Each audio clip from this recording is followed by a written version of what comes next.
Ginagawa mo dyan? Sino? Bakit?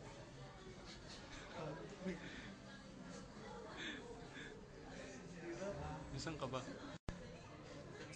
Sa barangay.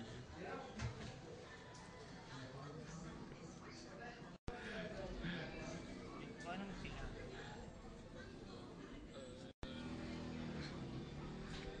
Ano ba yun? Ano ba yun? Lona. Lona? Bakit? Umuulan eh.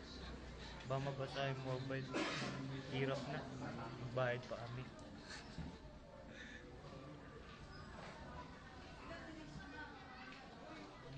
Ganda yung patay Cindy. Nasaan? Ayan. Dito po kami ngayon sa skinita ng mga itig. Ayon sa nakalap na ebidensya, itong halaman ay galing sa secret. Di ba? Tigyan